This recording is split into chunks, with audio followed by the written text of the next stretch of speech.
Hello guys! Muli andito na naman si Bisayan Daisy guys. Ipapakita ko sa iyo ngayon guys yung situation ngayon guys sa Pontevedra.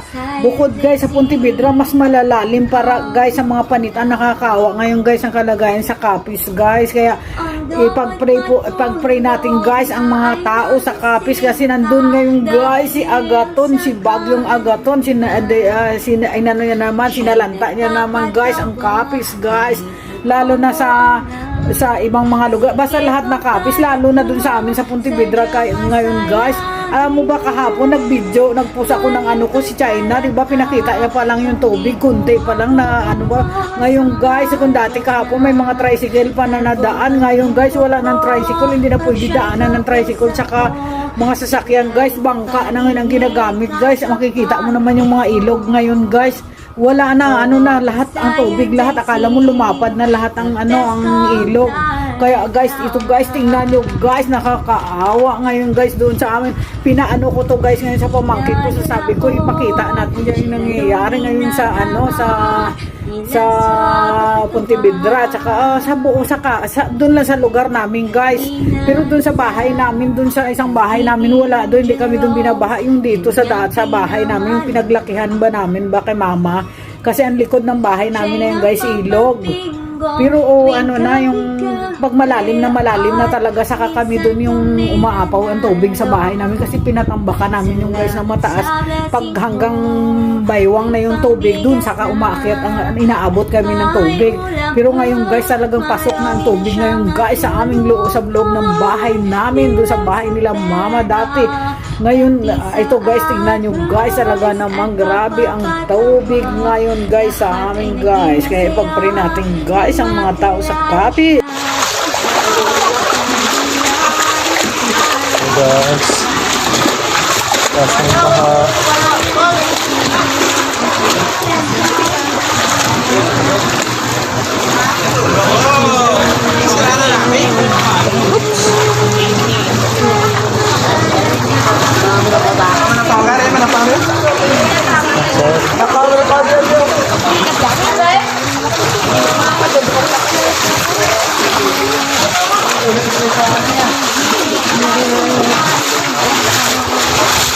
Sana ako may makatulong ko sa aming sitwasyon ngayon dito. Sana ay sobrang pasap ko ng baha.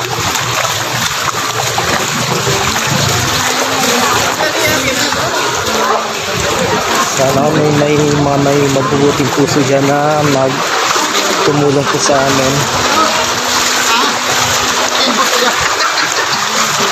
Kasi dito kami makapaghanap buhay dahil sa sitwasyon ho namin ngayon.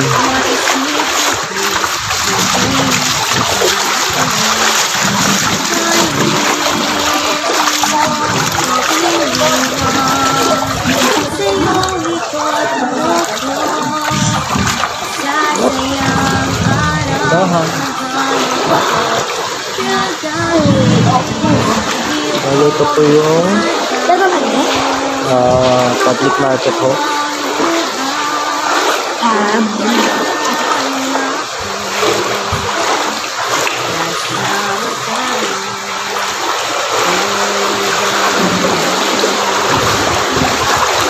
Wala po masyadong tao dito kasi po yung mga nagtitinda yan sa kalsada na dito.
Bali po palabas na po tayo ngayon sa public market.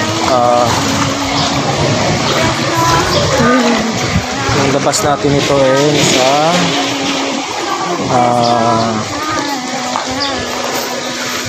sa ilog na.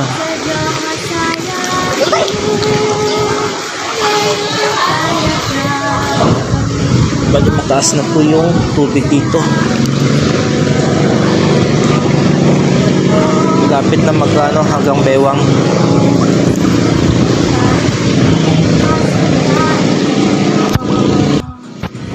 Oh, Visayas ay see the best kang talaga.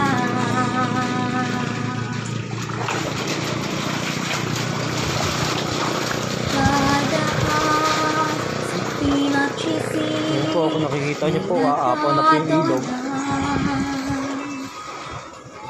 Ang aking tingnan, Visayas ay see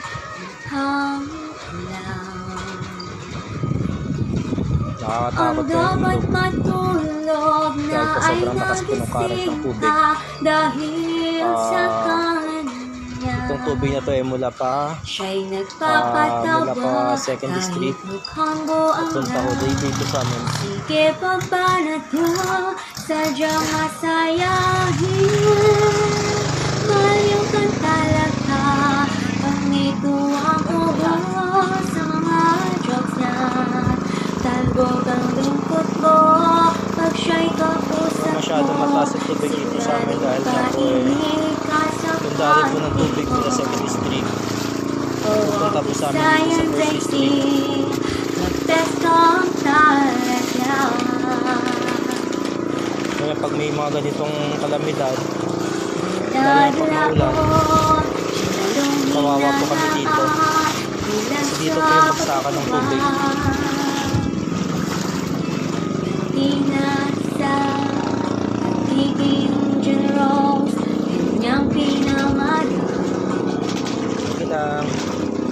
siya'y nagpapapingo tuwing gabi at minsan kami Halos po nanalo lahat ng stall dito ay sarado. Salamat sa blessings mo may pambigas Wala na po na nagtitinda. may Gawa po ulap ng sobrang taas na po ng baha. siyang matulungan Sana po bilang sa ay makapansin lang sa pati sa aming panawagan ho. ayos at Sana ay matulungan niyo ho pagpapatawa kami. lahat ay naging masaya nang makilala siya dahil siya'y biyayang talaga. Oh, Visayas ay see the best kang talaga. Sadyang masayahin Malyong kang talaga pag may tuwang-tuwa sa mga jokes niya talbog ang lungkot mo pag siya'y kausap mo siguradong mapaihip ka sa kantin mo. Oh, Visayas ay see the best kang talaga. Hindi ko naalala kailan wala ka walang dito lang kundi sa'yo lamang.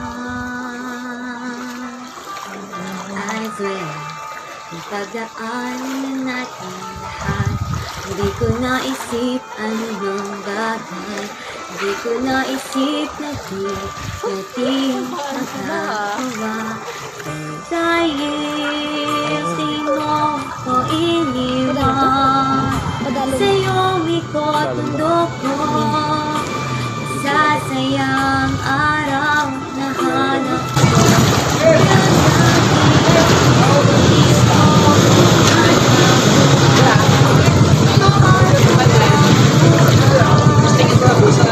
kalagayan ngayon doon sa ano.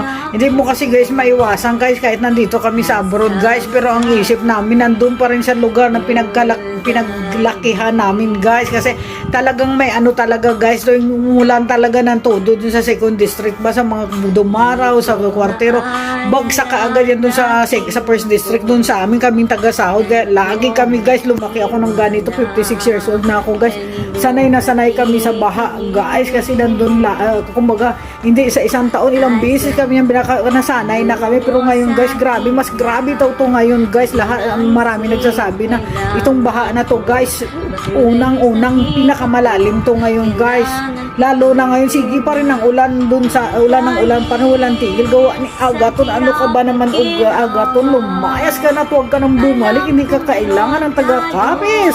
Kaya layas na. Paano guys, hanggang dito na lang guys, at least nakita nyo guys ang sitwasyon ngayon doon sa lugar namin.